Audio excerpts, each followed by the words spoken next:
जय श्री गणेशाय नमो नमः।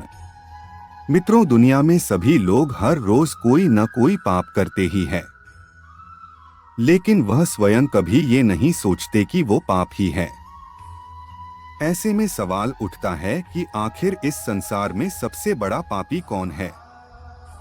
तो आज हम आपको विस्तार से बताएंगे। नमस्कार दोस्तों, सुनो सिर्फ इसको चैनल पर आप सभी का स्वागत है। अगर आप महादेव का भक्त हैं तो कमेंट में हर हर महादेव जरूर लिखें, और अगर अभी तक आपने चैनल को सब्सक्राइब नहीं किया तो सब्सक्राइब कर ले। धन्यवाद। एक बार की बात है, किसी देश में एक राजा रहते थे। वो और उनकी रानी दोनों ही भोलेनाथ के बहुत बड़े भक्त थे। उन्होंने अपने महल में तोता मैना का जोड़ा पाल रखा था और उन्हें एक ही पिंजरे में रखा था। अब ये तो सभी को पता है कि मियां बीबी में एक ना एक दिन लड़ाई जरूर होती है। तो काफी समय बीत चुका था। एक दिन मैना तोते से कहती है कि मैंने मान लिया कि यह पुरुष बड़े पापी होते हैं। ये बहुत ही बड़े धोखेबाज होते हैं। मौका मिलने पर यह कुछ भी कर सकते हैं। मैना की बात सुनकर तोता बोला, तू तो रहने ही दे। पुरुष उतने पाप नहीं कर सकता जितने पाप स्त्रियां करती है। जितनी धोखेबाज स्त्रियां होती है ना, उतना धोखेबाज तो कोई होता ही नहीं है। इनसे बड़ा पापी इस पूरी दुनिया में कोई नहीं होता। यह किसी की भी हत्या कर देती है। जिसके बाद तोता और मैना में लड़ाई होने लगी कि दुनिया में सबसे बड़ा पापी कौन है। ये सब दृश्य देखने के बाद राजा ने पूछा, तुम दोनों क्यों लड़ रहे हो? किस बात पर तुम दोनों विवाद कर रहे हो? मैना ने उत्तर देते हुए कहा, यह मान नहीं रहा कि दुनिया में सबसे बड़ा पापी पुरुष होता है। फिर तोते ने कहा, मैं कैसे मान जाऊं, क्योंकि सबसे बड़ी पापी स्त्रियां ही होती है। राजा ने दोनों से कहा, तुम किस कारण से ऐसा कह रहे हो? तब मैना ने उदाहरण देते हुए कहा, एक गांव में एक सेठ जी थे, बड़े ही धनबाद, और उनका जो बेटा था वो बहुत ज्यादा बिगड़ैल किस्म का इंसान था।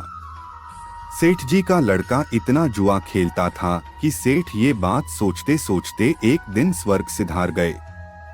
जब पिता जिंदा थे तो वह थोड़ा थोड़ा जुआ खेलता था, लेकिन पिता की मृत्यु के बाद वह मुक्त हो गया और आराम से दिन रात केवल जुआ ही खेलने लगा, जिसका परिणाम ये हुआ जुआ में सब कुछ हार गया। फिर वह लौटकर अपने गांव नहीं आया और किसी दूसरे गांव चला गया, जहां वो एक सेठ के घर जा पहुंचा और उसने कहा कि थोड़ा सा जल मिलेगा। जब सेठ ने उससे पूछा कि तुम कहां से आए हो, क्या करते हो, जिसके उत्तर में लड़के ने कहा, मैं व्यापारी हूं और जहाज से जा रहा था। व्यापार करने में मेरा सामान समुद्र में डूब गया, तो आप मेरी कुछ मदद कर देते तो अच्छा होता। सेठ ने लड़के की बात सुनी और फिर उसकी बातों के जाल में फंस गए और कहने लगे कि बेटा, तुम दिखने में ठीक ठाक हो और कमा भी लेते हो, तो क्या मेरी बेटी से शादी करोगे? ये बात सुनकर लड़का खुश हो जाता है और शादी के लिए हामी भर देता है, जिसके बाद दोनों का विवाह हो जाता है और सेठ अपनी बेटी को खूब सारा धन देकर विदा कर देता है। अब इस लड़के को तो केवल धन के लिए विवाह करना था, जो वो कर लेता है। विवाह के बाद वो लोग जा रहे होते हैं तो रास्ते में एक जंगल पड़ता है। तब वह लड़का अपनी पत्नी से कहता है कि देखो, हम लोग जंगल से गुजर रहे हैं, तो कोई भी चोर तुम्हारे जेवर चुरा सकता है। तो ऐसा करो कि तुम अपने सारे जेवर उतार के मुझे दे दो। अब उसकी पत्नी ने उस पर भरोसा करके अपने सारे जेवर अपने पति को दे दिए। देती भी कैसे नहीं, क्योंकि वो उसका पति था। जिसके बाद उस लड़के ने अपनी पत्नी के जेवर एक कपड़े में रखकर अपनी कमर में बांध लिए। फिर वह सभी एक जगह आराम करने के लिए रुके। तब उस लालची लड़के के साथ आई दासी को उसने मार डाला और अपनी पत्नी को कुएं में गिरा दिया कि वह उसमें डूबने से मर जाएगी। वो वहां से चला गया, किंतु उसकी पत्नी मरी नहीं और कुएं से बाहर निकलने के लिए आवाज लगाती रही। कुएं के पास से एक आदमी गुजर रहा था। तब उसने किसी महिला की आवाज सुनी तो उस व्यक्ति ने उस महिला को कुएं से जैसे तैसे करके बाहर निकाला। कुएं से बाहर निकालने के बाद महिला ने अपनी सारी जानकारी उस व्यक्ति को दी, जिस पर उस व्यक्ति ने महिला को उसके पिता के घर पहुंचा दिया। घर पहुंचने के बाद महिला के पिता यानी सेठ जी ने पूछा, क्या हुआ तुम्हारे साथ अब? क्योंकि वो स्त्री पतिव्रता थी इसलिए उसने अपने पिता से झूठ कहा और बोली, पिताजी जंगल में कुछ चोरों ने हम पर हमला कर दिया था और दासी को मार दिया, मुझे कुएं में धकेल दिया और पति का कुछ नहीं पता। बेटी की बातें सुनकर सेठ जी बोले, चलो कोई बात नहीं, भगवान सब सही कर देंगे।